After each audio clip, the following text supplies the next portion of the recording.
Chapter 2, Getting into Court.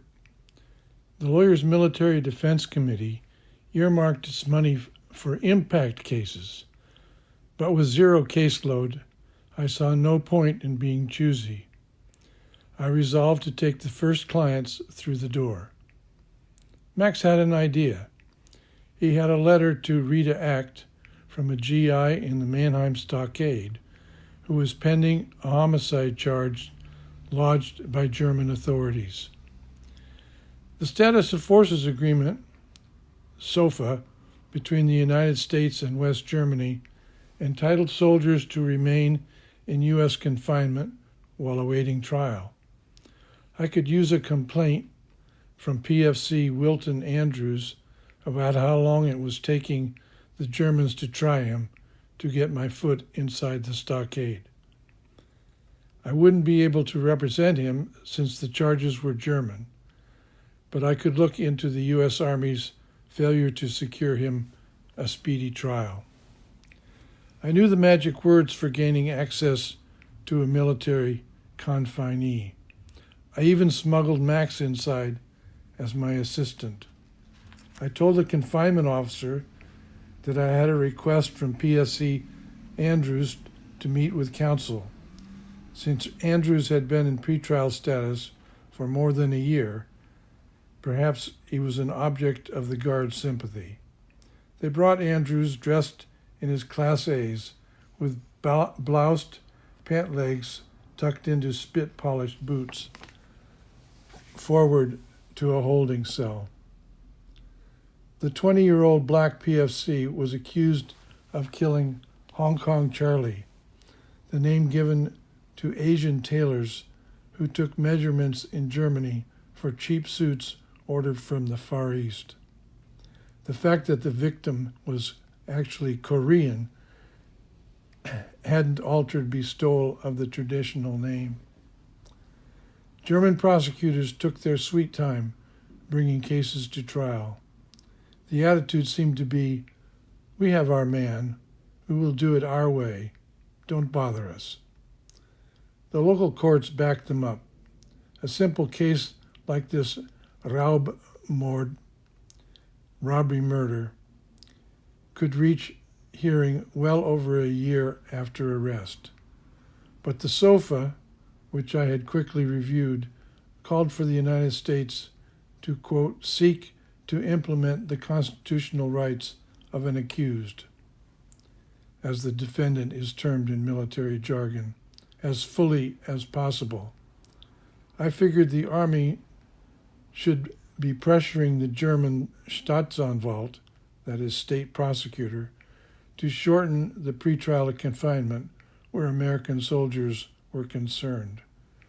PFC Andrews had military liaison counsel assigned out of the Judge Advocate General, JAG, office at Turley Barracks in Mannheim. After spending an hour with Andrews, I went to see his liaison counsel. As anticipated, the JAG officer didn't give me any reason to be optimistic about impressing the Germans. But I had communicated my existence to the local military defense council, which was my real goal. Later, I even parlayed Andrews' plight into a meeting with General William Persons, the staff judge advocate to Major General Michael Davidson, commander of USAR.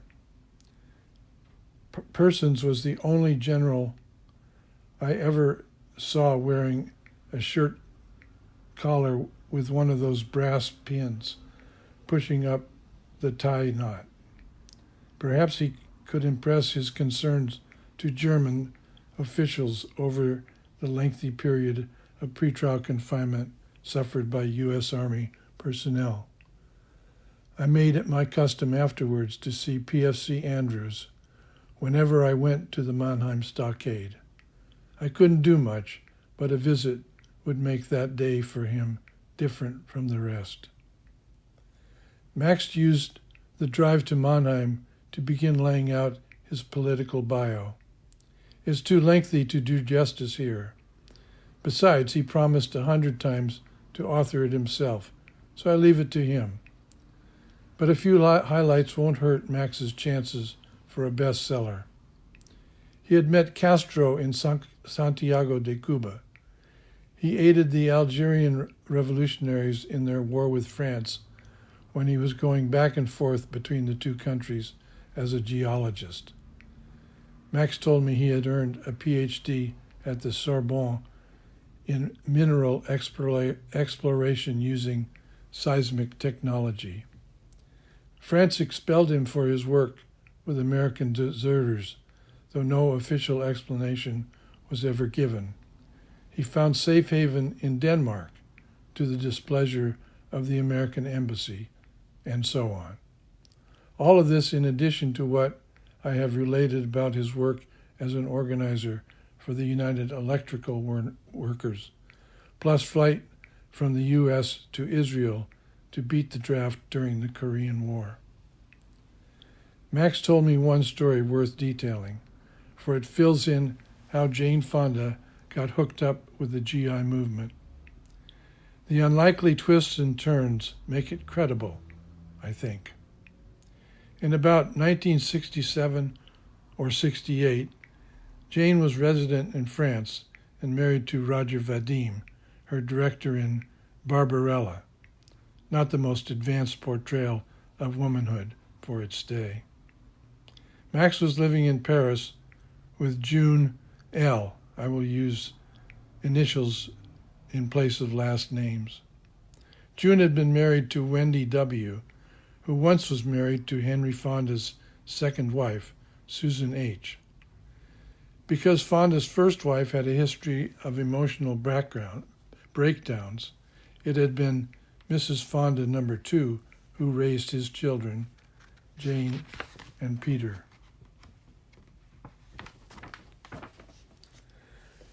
Jane and her stepmother, Susan, remained close.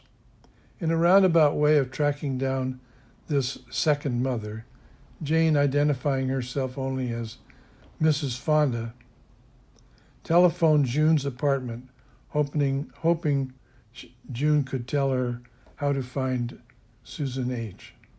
Max took the call and promised Jane someone would call back when Susan H. arrived in Paris from the States.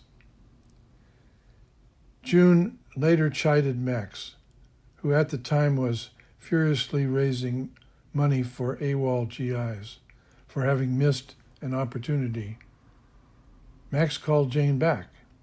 As he remembered, before we were through, she promised me Roger Vadim's hand-me-downs, so the GIs arriving in Paris on the run would have winter sweaters. Later she showed up very pregnant, with a carpet bag full of Vadim's old clothes and 500 francs. She apologized it wasn't more and left saying she had some sick elms to look after. We called them babies, Max said, referring to the American deserters. We were in the baby business. The Paris peaceniks were about as green and nervous as the GIs. But right away, the new arrivals came up with what to say. Louis Armfeld, who we called Baby B, starting with A, told us, "I left because I was back from Nam and I was tired of washing down trucks full of blood from Viet Cong we'd killed." Of course, he wasn't a 23-year-old Spec 5 at all. He was 19 and a PFC and had never been to Vietnam once, let alone done 2 tours. He said all of this on film. Fortunately, it didn't go out because Armfeld let us know he was a first-class bullshitter. But later he got better, helping open up France for U.S. GIs, AWOLs, deserters, between December 1966 and October 1969. We took down bios. We learned from experience on 274 incoming GIs. By the time after a couple of hours, sometimes we found out why a guy split from Frankfurt. We weren't surprised when they said, "The top shirt found my stash, 68 grams, in my locker," or "I wouldn't fight under no nigger sergeant." But there were a few shining knights, too. A minority, Perrin, Worth, Herndon. They had some political ideas to begin with, but that was rare. Plus, they too could be erratic. One, Baby A, saw Dr. Zhivago and thought the film was pro-communist. Jane Fonda, Jeanne d'Arc of the GI movement, had this problem too. Within a few years after the introduction to Max, she was a prime benefactor of the 8 or 10 GI coffee houses set up near military installations across the U.S. In 1971, she also led a counter-U.S. show tour through the U.S.'s Pacific bases. The tour is preserved in FTA, a film released in 1974. The movie evokes the era powerfully. It was also an embarrassment to the actress, who by 1974 was married to politically hungry Tom Hayden. A week after FTA opened, Jane, who owns the rights, preferred to suppress it rather than have the public catch her waving Mao's little red book in front of a mass of hurrahing GIs. During October and November, I took 2 cases to trial, United States versus Walter McGee and United States versus Dudley Weaver. Neither was an impact litigation case, but both presented intriguing facts, and more to the point, I wanted to get back into a courtroom. Wally McGee worked in the finance section in Kaiserslautern. He was a black enlistee out of East St. Louis at the age of 35, the oldest permitted by Army regulations. Perhaps he saw the brass ring slipping from his grasp. Whatever his motivation, McGee, certainly one of the most senior PFCs in all of the U.S. Army, quickly spotted the opportunity military life offered talents honed on the streets back home. One of his jobs was processing requests for prepay. Without any showing of need, a GI can obtain an advance on future pay. By regulation, it's automatic. Using this knowledge, McGee figured he could run a little con on GIs arriving green from the States. They'd be strapped for cash, but uninformed how easily they could get prepay. With a wink and a nod, McGee motioned a soldier out of line, saying, "If you'd make it worth my while, I can get you an extra $100 on your first in-country pay." He'd handle the paperwork. They'd slip him $20 into a borrowed pack of cigarettes and send it back to McGee, thinking they had got away with something slick. The inexperienced and confused GI was unlikely to complain later when he received short pay, making up for the prepay. McGee had arranged perfectly legally. The scheme worked for several months. Then a group of military police arrived in fresh from Fort Gordon, Georgia. They too succumbed to McGee's fast talk, but when their pay was docked, 2 of them griped out loud to their NCO, who promptly initiated an investigation. I enjoyed McGee's chutzpah. If he took a fall in his court-martial, it wouldn't be the end of the world. He'd go back to East St. Louis, giving a mythical account of an early out. But he did want the best chance to beat the rap. This meant getting a lawyer other than the one provided by the JAG office. Why do I want a lawyer gets his check at the same window as the prosecutor? Dudley Weaver, on the other hand, lacked utterly the verbal dexterity of Walter McGee. He was quiet to the vanishing point. At 5'4", his dress cover obscured Dudley's head and straight black hair like an extra-large pie plate. I wondered about the name, Weaver. Had his great-grandmother been renowned for her skill with sheep's wool in the Southwest before being shoved onto the Southern Ute Reservation, the place Dudley now called home? He didn't have much to say, which may have had something to do with the charges he was facing. 3 specifications, that is, offenses in court-martial talk, of aggravated assault with a weapon, to wit, an 8-inch case knife. The victim GIs had recovered, but in front of a general court-martial, the stakes ran high, and in the range of 5 years to the thinking of the military prosecutor. I pried out what happened from Weaver.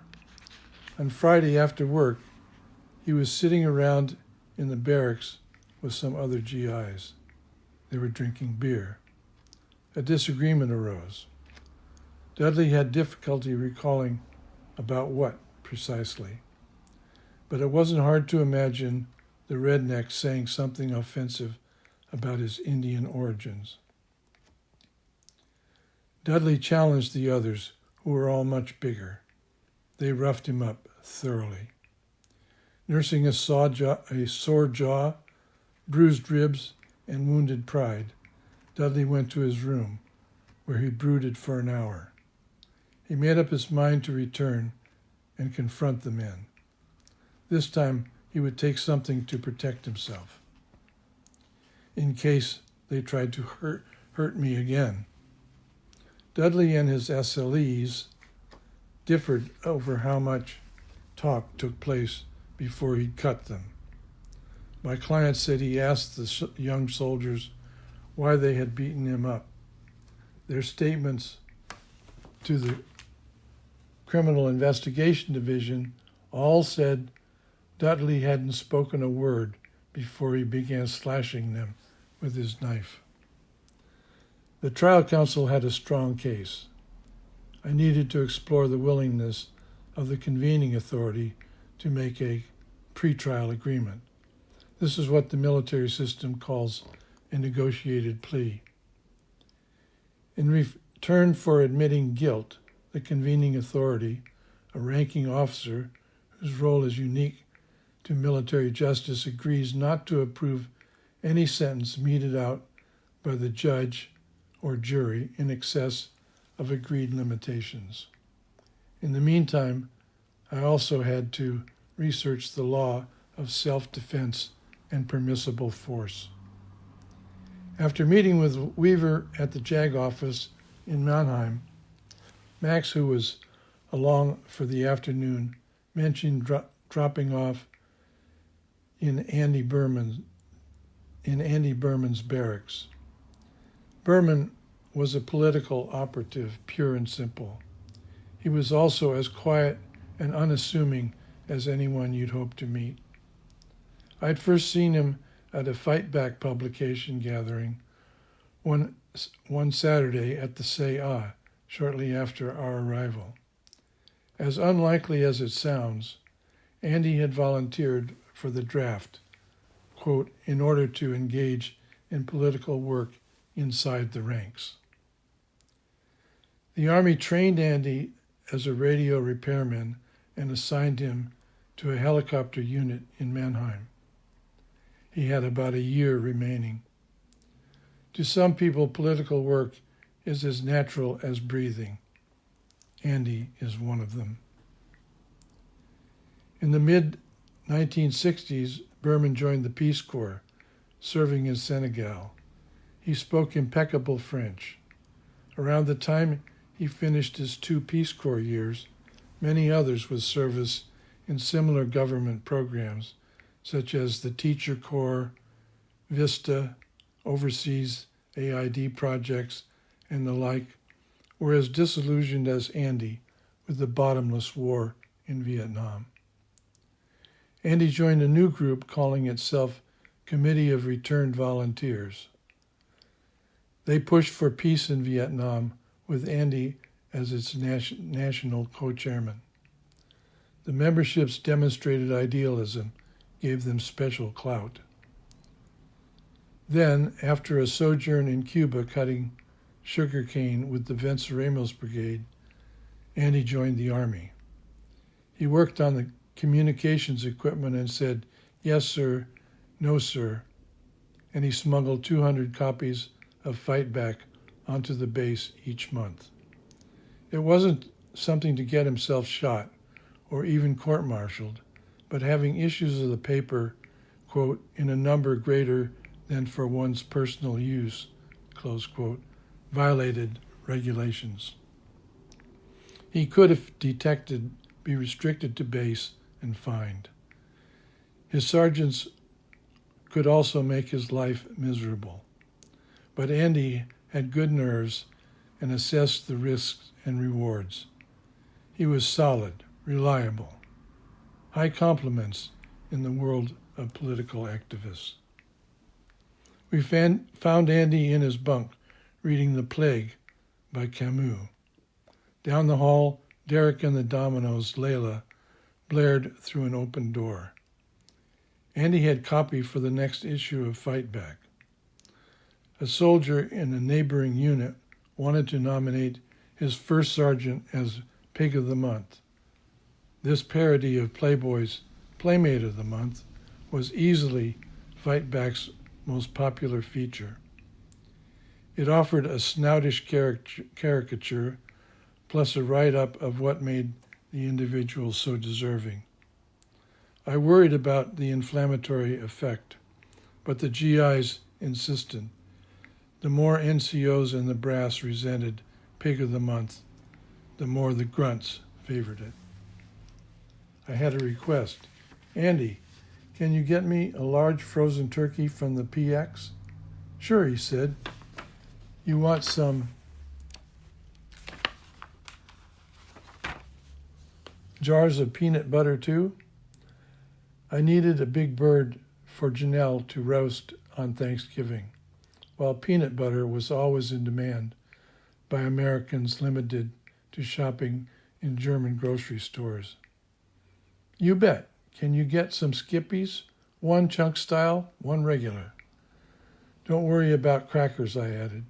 Buying items from the post exchange for someone without a card violated German's customs law. But who would know? We agreed on a delivery date for a 15-pound bird, and I took the Oinker of the Month for delivery to Karen.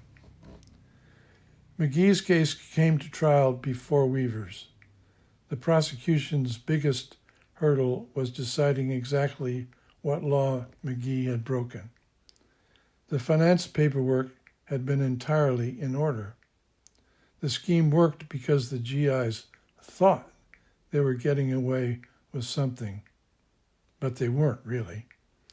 Trial counsel, in civilian terminology, the prosecutor, thought the facts in the specification headed acceptance of compensation for performance of an official act.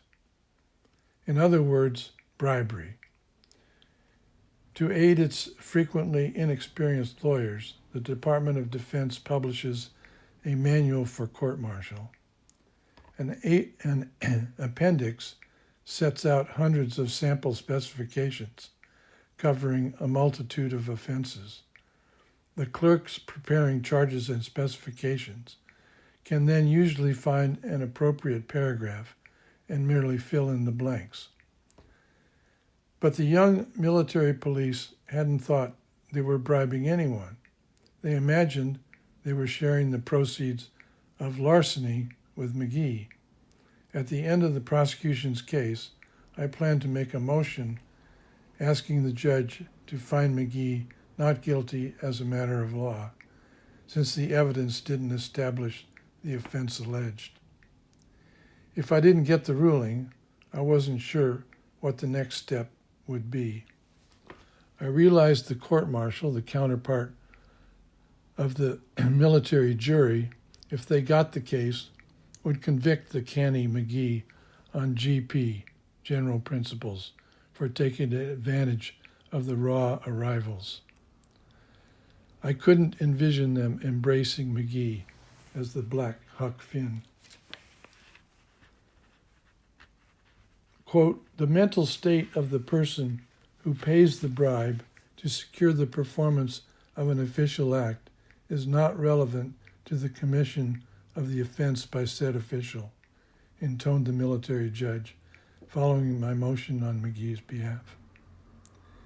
He was probably right, but the Army Court of Review might disagree. Under military law, however, an issue is not preserved for appeal unless the case goes to verdict on a plea of not guilty. That's the rule unless the trial counsel agrees otherwise. They seldom do. So, if McGee wanted to save his appellate rights, he had to maintain his innocence and throw himself on the mercy of the court after the members found him guilty as charged, which is exactly what they did. I advised McGee not to testify during the trial. Under military procedure, if members hear a case, then they also do the sentencing. When an accused testifies during trial and the members decide he's lying, defense counsel hardly wants to ask them to accept the word of the now convicted defendant, as he swears he's seen the light and can be counted on to mend his ways. Prior to sentencing, McGee did say a few words, unsworn that is, so he couldn't be cross-examined. Just enough to let the members know he was human. They then awarded him 6 months at hard labor, to use the quaint phraseology of military justice, plus a bad conduct discharge. I liked McGee and relished getting back into court for the first time since the Philippines, but I wondered why I had agreed to defend such a jejune matter. This wasn't true for Dudley Weaver. I never turned down a Native American who asked for representation, no matter what the charge. Sand Creek and Wounded Knee, the Trail of Tears, and 1,000 suffered cruelties cried out for atonement. At Cam Bay, I had defended a Sac and Fox sailor, also a knife user, and later at Hawaii's Schofield Barracks and Oglala Sioux dealing magic mushrooms. None of this sounds political, but to me, each was suffused with injustice. Court-martial defense presents clients not normally veterans of the criminal courts. Trouble comes for GIs due to overwhelming socialization problems or because of temptations that would never be encountered back home. But when the military justice system goes into gear, it is not justice in the traditional sense that is the goal. It is a form of injustice in the guise of maintenance of discipline.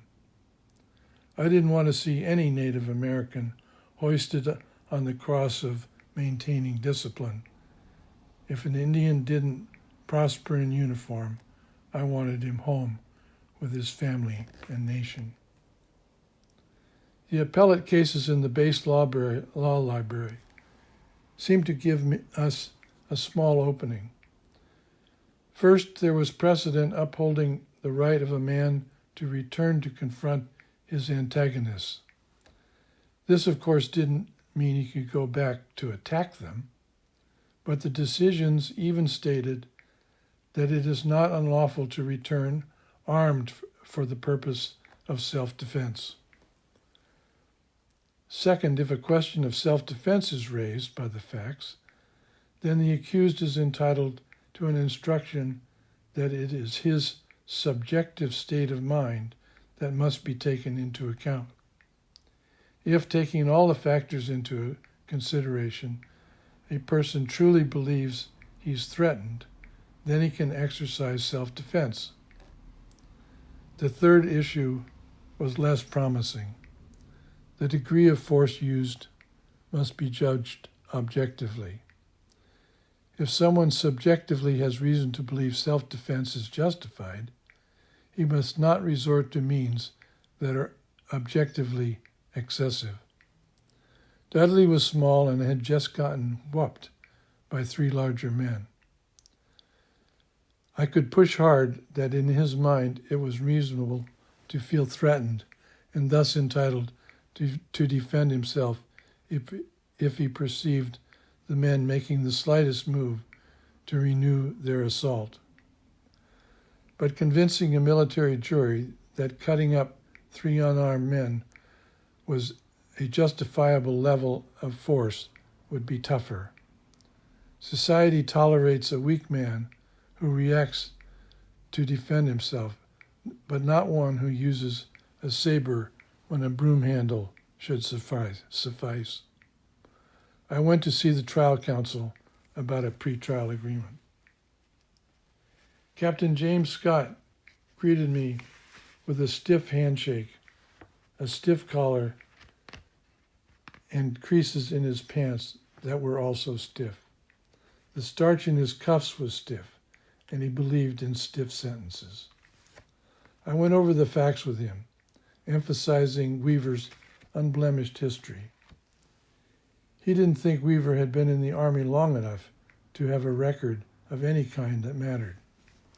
Scott was polite and inflexible. He offered a ceiling of 18 months and approved of discharge as adjudged. The latter meant that if Dudley received a dishonorable discharge, then the convening authority could approve it. I didn't care about the discharge. There was no difference in any consequence between a lesser BCD, that is a bad conduct discharge, and a DD. Both meant the loss of all benefits. But giving up the chance to fight the charge in return for assurance of no more than 18 months of confinement struck me as an insufficient bargain. If Scott had sweetened the offer perhaps 12 months tops, then I might have urged Weaver to accept it.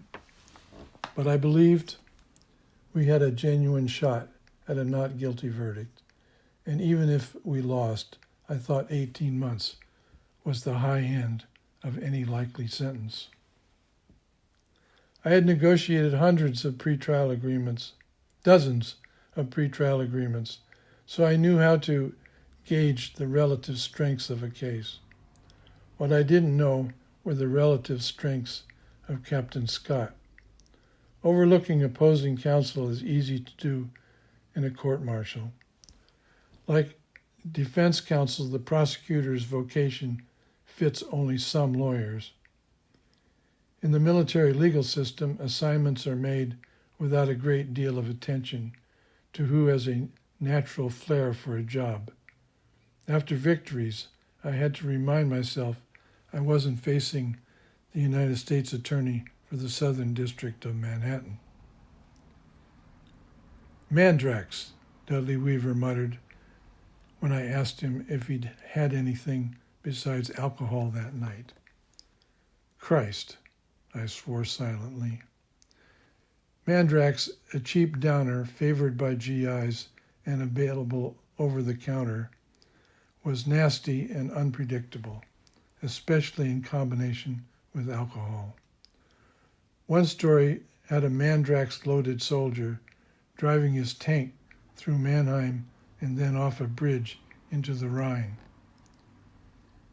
Now, I was unsure whether I could even put Weaver on the witness stand, which was a must if I hoped to argue self-defense. This is the moment when lawyers become philosophical about no case being perfect.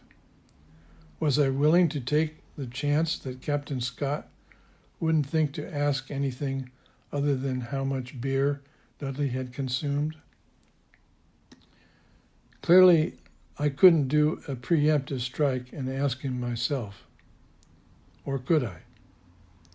Perhaps on the witness stand, Dudley would surprise me and deny ingesting anything besides his 4 beers. Possibly the trial counsel wouldn't delve too deeply because the victims had loaded up at the same crappy pharmacy. We decided to go ahead with Dudley's testimony. It was risky, but pleading guilty was the sole alternative, and Dudley, after all, did believe he was defending himself. The victims testified consistently. They even admitted bouncing Dudley around badly an hour earlier. Each was firm, however. None of them made a threatening gesture as Weaver crossed the threshold. He walked straight in the room and started wielding the knife, they said. On cross-examination, for whatever reason, Captain Scott never asked a question designed to uncover the mandrax. I doubted that Dudley would have admitted the drug.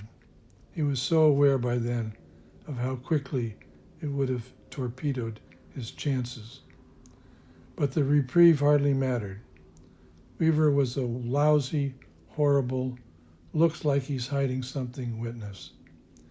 He mumbled his words when he found any at all. He became confused about the sequence of events. He was unsure exactly why he thought he was once more about to be attacked. I had miscalculated Weaver's ability to help himself and Scott's effectiveness. I did what I could in closing argument to repair the damage, but it was futile. The military jury returned in 60 minutes, holding Weaver guilty on all 3 specifications of aggravated assault. Scott displayed his medal on sentencing too.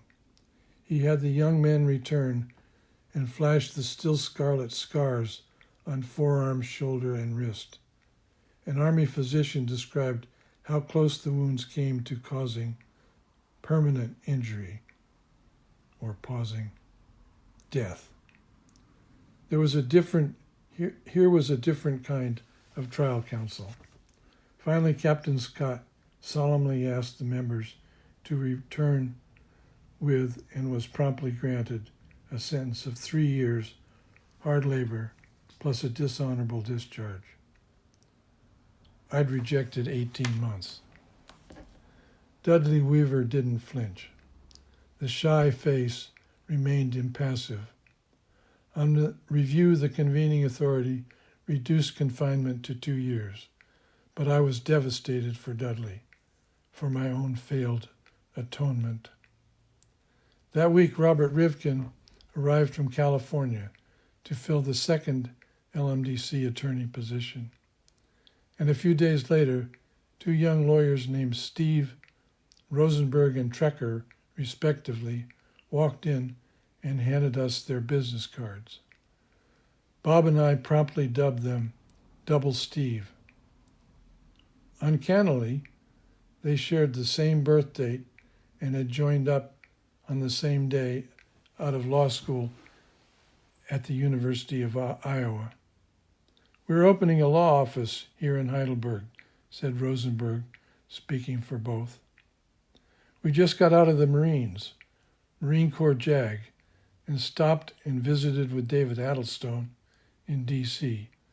He told us about your office here. We thought this would be an ideal location in Germany for us also to set up shop." Yes, I could foresee opportunities for cooperation. "This Thursday is Thanksgiving. Why don't you come over in the evening? My wife is roasting a big turkey."